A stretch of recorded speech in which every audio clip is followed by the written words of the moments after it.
बिस्मिल्लाहिर्रहमानिर्रहीम। अस्सलाम वालेकुम। I am Israr Anjum and you are watching my legal channel the legal expert. Before starting video, अगर आपने मेरा चैनल सब्सक्राइब नहीं किया तो उसको सब्सक्राइब कर लीजिए ताकि आने वाली वीडियोज़ आपको मिलती रहें। आज का जो हमारा टॉपिक है वो है अपील के बारे में।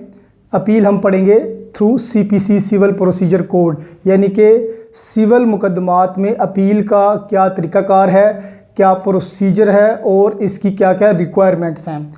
तो ये जो आज हम लेक्चर पढ़ेंगे ये एग्जामिनेशन पॉइंट ऑफ व्यू से भी बड़ा इम्पोर्टेंट है and practice point of view से भी ये बड़ा इम्पोर्टेंट है। हमें पता होना चाहिए कि हमें किस फोरम पे जाना है अपील को लेकर और हमें क्या, हमारे पास क्या ग्राउंड्स होने चाहिए अपील के।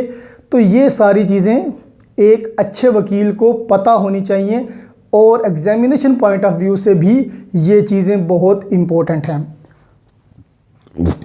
कानून में हर जगह पे इस चीज़ का लिहाज रखा जाता है कि किसी के साथ भी कोई नाइंसाफ़ी ना हो और इस चीज़ को मद्देनज़र रखते हुए वो सारे मेजर्स लिए जाते हैं जिनकी बिना पर उस नाइंसाफ़ी, उस इनजस्टिस को रोका जाए एंड रिज़ल्ट जस्टिस तक पहुंचा जाए।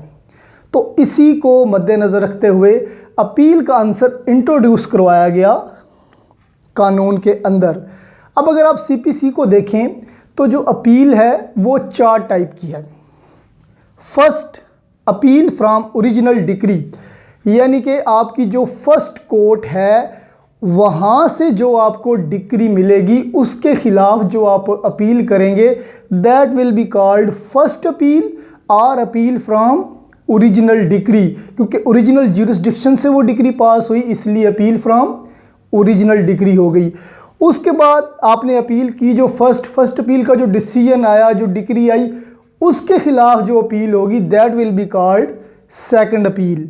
And you can also appeal against orders and you can also appeal to supreme court. ये 4 टाइप्स हैं अपील की, लेकिन आज जो हमारा टॉपिक है वो है अपील फ्रॉम ओरिजिनल डिक्री। आज हम सिर्फ इसको डिस्कस करेंगे। इसको अपील फ्रॉम ओरिजिनल डिक्री भी कह सकते हैं, इसको आप फर्स्ट अपील भी कह सकते हैं। इसकी जो रेलिवेंट प्रोविजंस हैं वो है सेक्शन 96 से लेकर सेक्शन 99 तक और इसके साथ ऑर्डर्स 41 और ऑर्डर्स 42 भी इसकी रेलिवेंट प्रोविजंस में आते हैं इन द CPC।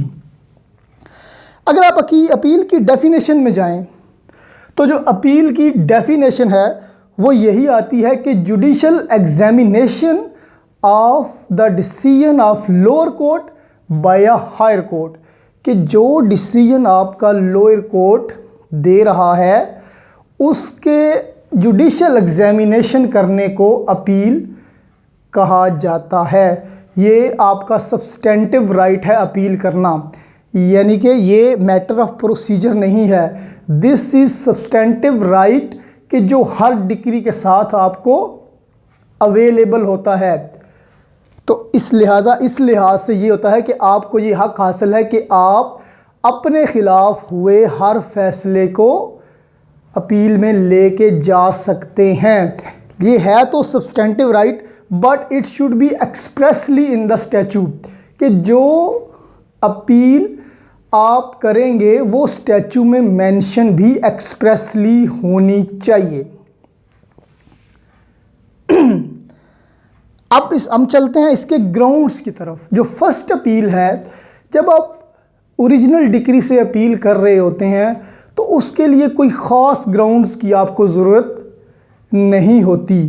जस्ट आपको ये बताना होता है कि आप इस डिक्री से सेटिस्फाइड नहीं हैं, लिहाजा हमें जो है इन पॉइंट्स को सेटिस्फाई करके दिया जाए। तो जो फर्स्ट अपील है उसके लिए ग्राउंड्स की इतनी ज़्यादा अहमियत नहीं होती जितनी कि हम पढ़ेंगे सेकंड अपील में, जो कि हम हाई कोर्ट में करते हैं। अब अगर फर्स्ट अपील के लिए हम पढ़ें सेक्शन 96,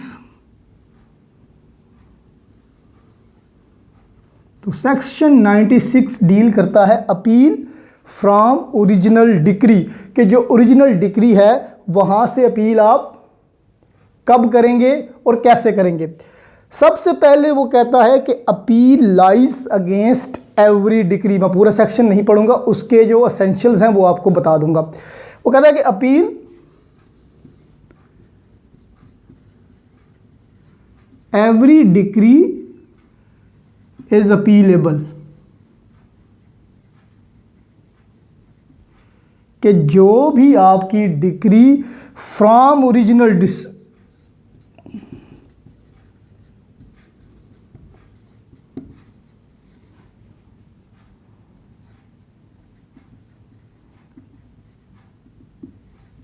कि ओरिजिनल ज्यूरिसडिक्शन से आपको जो भी डिक्री मिलेगी वो अपीलेबल है।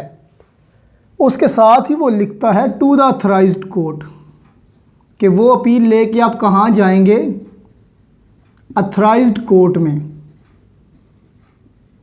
अब अथराइज्ड कोर्ट कौन सा होगा? अगर तो मामला आपका 2 लाख तक है तो वो आपका अथराइज्ड कोर्ट होगा डिस्ट्रिक्ट कोर्ट। अगर उससे अबव है then it will be high court, के जो हर एक डिक्री जो कि ओरिजिनल ज्यूरिसडिक्शन से पास हुई है वो अपीलेबल है टू द अथराइज्ड कोर्ट। अब इसमें वो कहता है कि जो आपकी एक्स पार्टी डिक्री है वो भी अपीलेबल है, और साथ में वो कहता है कि no appeal from consent degree,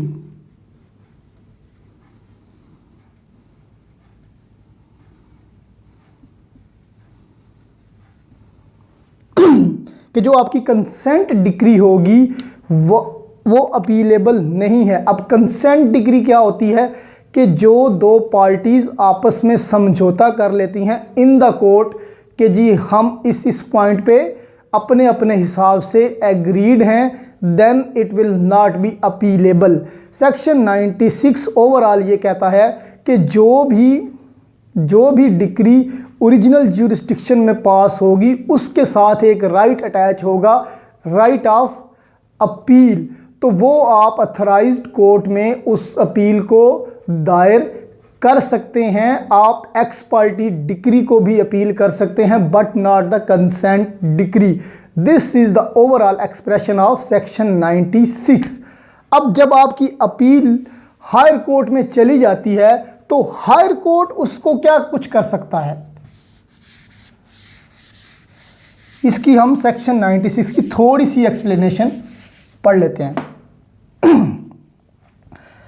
higher court क्या करेगा? Second look to the first decree, कि वो सबसे पहले ये करेगा कि जो डिक्री आपकी पास हुई है उस पे एक सेकंड लुक करेगा, कि उसको देखेगा कि आया ये कानून के मुताबिक है या इसमें जो जो प्रॉब्लम्स हैं उनको लुक करेगा। फर्स्ट क्या आएगी जी? सेकंड लुक करेगा। उसके बाद जो हायर कोर्ट है वो रीअप्रेज एविडेंस भी कर सकती है, कि जो आपका एविडेंस है वो दोबारा भी उसको रीअप्रेज कर सकती है। और जो हायर कोर्ट है वो can give a different decision from the lower court,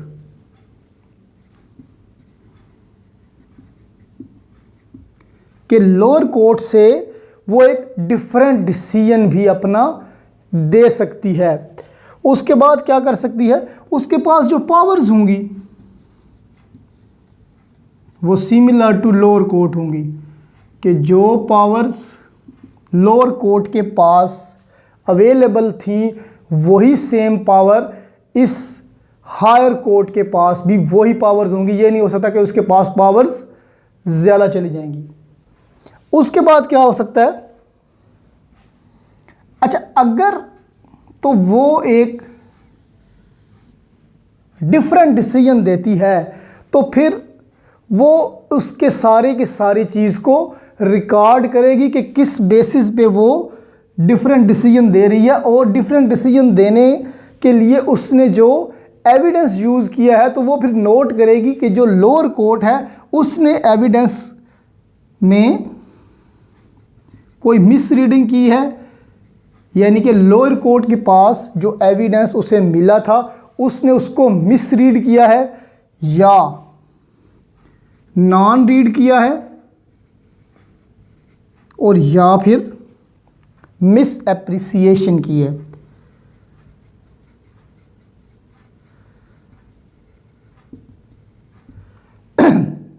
miss reading हो गई कि उसने जो लोअर कोर्ट थी उसने इस एविडेंस को कि फ़लाँ हिस्से को मिस रीड कर दिया है। नॉन रीड ये हो गया कि उसने उस एविडेंस को रीड ही नहीं किया। और मिस एप्रिसिएशन ये होगी कि जितनी वेटेज उस एविडेंस को देनी चाहिए थी उतनी वेटेज लोअर कोर्ट ने उस एविडेंस को नहीं दी। तो ये उसी सूरत में एंडोर्स करेगी कोर्ट, जो हायर कोर्ट होगी, जब वो आपका डिसीजन डिफरेंट देती है या रिवर्स कर देती है। अदरवाइज अगर वो डिसीजन आपका कंफर्म कर देती है, यानी कि लोअर कोर्ट वाला डिसीजन बरकरार रखती है, देन उसको रीजंस लिखने की ज़रूरत नहीं है।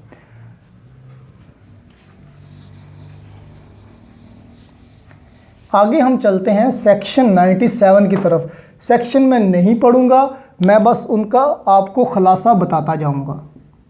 पढ़ना आपने खुद है, ये आपकी ज़िम्मेदारी है। सेक्शन जो 97 है वो ये कहता है कि अगर आपका जो केस है उसमें 2 डिक्रीज हुई हैं, यानी कि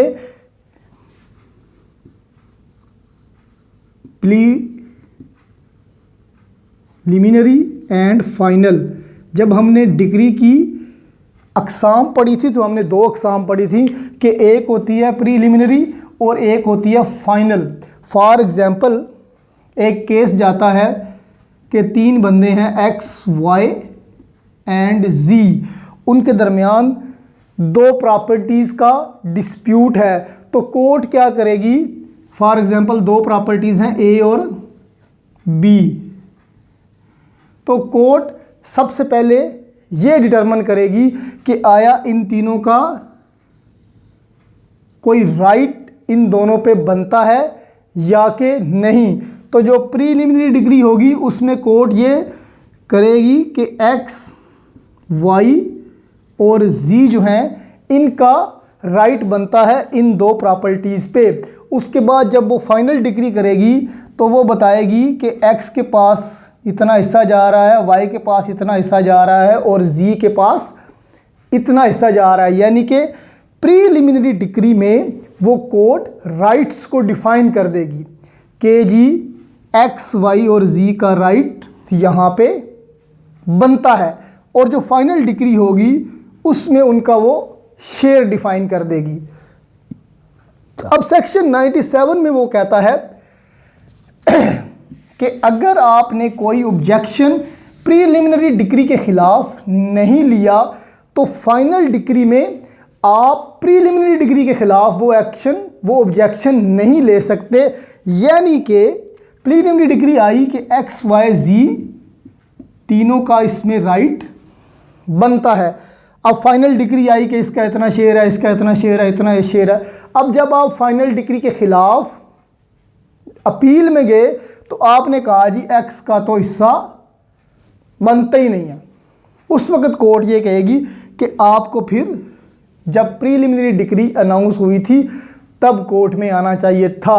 अभी आप इस ऑब्जेक्शन पे फाइनल डिग्री के ख़िलाफ़ अपील नहीं कर सकते। तो दिस इज़ सेक्शन 97। आगे सेक्शन 98 में वो कहता है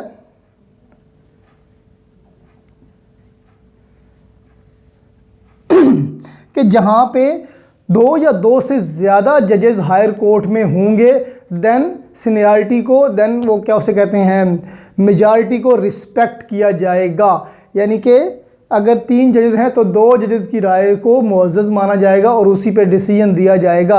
अगर दोनों साइड्स बराबर हो जाती हैं तो फिर वो मामला एक और जज के पास भेजा जाएगा जो कि किसी एक तरफ हो जाएगा, तो डिसीजन वो वाला फाइनल हो जाएगा।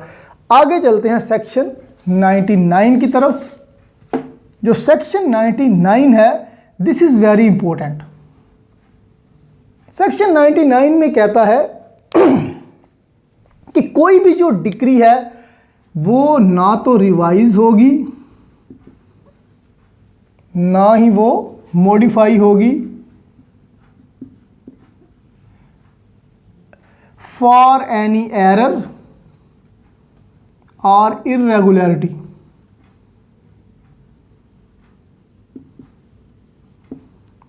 कि वो कहता है कि कोई भी जो डिक्री है उसको हायर कोर्ट ना तो रिवाइज करेगी ना ही मॉडिफाई करेगी। किस बिना पर? एरर की बिना पर या इर्रेगुलरिटी की बिना पर, अगर वो not affecting merits of the case.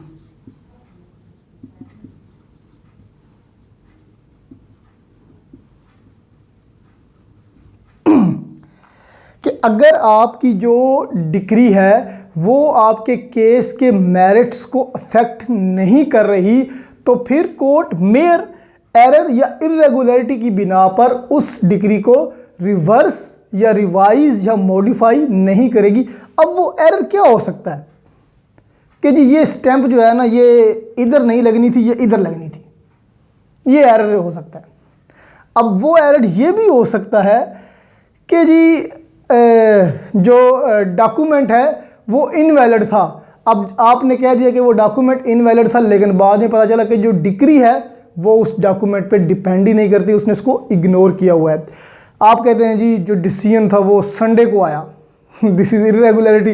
तो इर्रेगुलरिटी इस तरह की, उस पे डिसीजन आपका रिवाइज या मॉडिफाई नहीं होगा। या आप कह देते हैं कि जी इस साइड ने पहले सुना जाना था तो पहले इस साइड को सुना गया, तो ये भी कोई इतनी बड़ी इर्रेगुलरिटी नहीं है अगर उससे केस के मेरिट्स पे कोई असर नहीं पड़ रहा। ऐसी गलती या ऐसी इर्रेगुलरिटी जिससे merit of the case disturb नहीं हो रहे, तो ऐसी सूरत में कोर्ट जो है, हायर कोर्ट, वो उस डिक्री को ना तो मॉडिफाई करेगी और ना ही रिवाइज करेगी।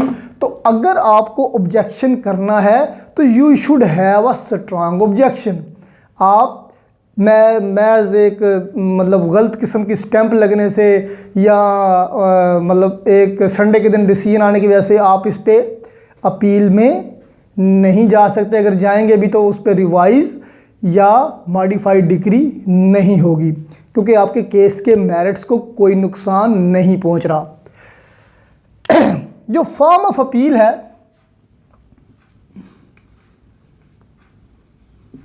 अब हम देखते हैं कि अपील का फॉर्म क्या होगा। अपील एक मेमोरेंडम की शक्ल में दी जाएगी। आप एक मेमोरेंडम रेडी करेंगे जिसके साथ आप डिक्री की कॉपी लगाएंगे। अब वो जो मेमोरेंडम होगा उसके कंटेंट्स क्या होंगे? उसके कंटेंट्स जो होंगे वो बड़े ही क्लियर होंगे और उसमें डिस्टिंक्ट हेड होंगे।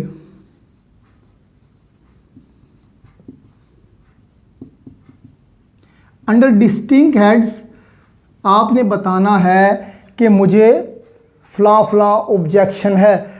डिस्टिंक्ट हेड्स में आप क्या बताएंगे? Grounds for objection.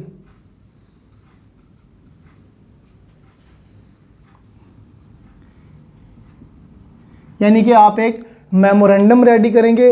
मेमोरेंडम में डिफरेंट हेड्स लिखेंगे कि जी मुझे जो है ना वो शेयर कम मिला है या मुझे जो कास्ट है वो कम मिली है। तो जो जो आपके ऑब्जेक्शंस हैं वो आप अंडर हेड्स बनाते जाएंगे, उस पे ग्राउंड्स लिखते जाएंगे। और इसमें आपने कोई आर्गूमेंट नहीं लिखना, विदाउट आर्गूमेंट। जो आप मेमोरेंडम बनाएंगे उसमें कोई आर्गूमेंट नहीं लिखना। आर्गूमेंट आपने जाके कोर्ट में करना है। और last but not the least, इसको जो भी आप हेड बनाएंगे वो नंबर्ड करेंगे आप कंसेक्टिवली, यानी कि 1 2 3 जो जो आपके ऑब्जेक्शंस बनते जाएंगे उनको कंसेक्टिवली नंबर देके हेड्स बना के उनके नीचे आप अपने अपने जो आपके ऑब्जेक्शंस हैं वो लिखते जाएंगे। और देन साथ उसके आप क्या लगाएंगे? एक कॉपी डिक्री की। तो ये this was all about first appeal. आज जो हमने पढ़ा वो था फर्स्ट अपील के बारे में। नेक्स्ट जो हमारा लेक्चर होगा वो होगा सेकंड अपील के बारे में। फर्स्ट और सेकंड अपील में माइनर से डिफरेंसेस हैं। फर्स्ट अपील में आपको ग्राउंड्स की इतनी ज़्यादा अहमियत नहीं है, बट इन सेकंड अपील जब आप पढ़ेंगे तो आपको पता चलेगा कि उसमें ग्राउंड्स की कितनी अहमियत है। तो अगर आपको ये वीडियो अच्छी लगी हो तो इसको लाइक करें, इसको दोस्तों में शेयर करें और मेरे चैनल को ज़रूर सब्सक्राइब करें। Thank you very much.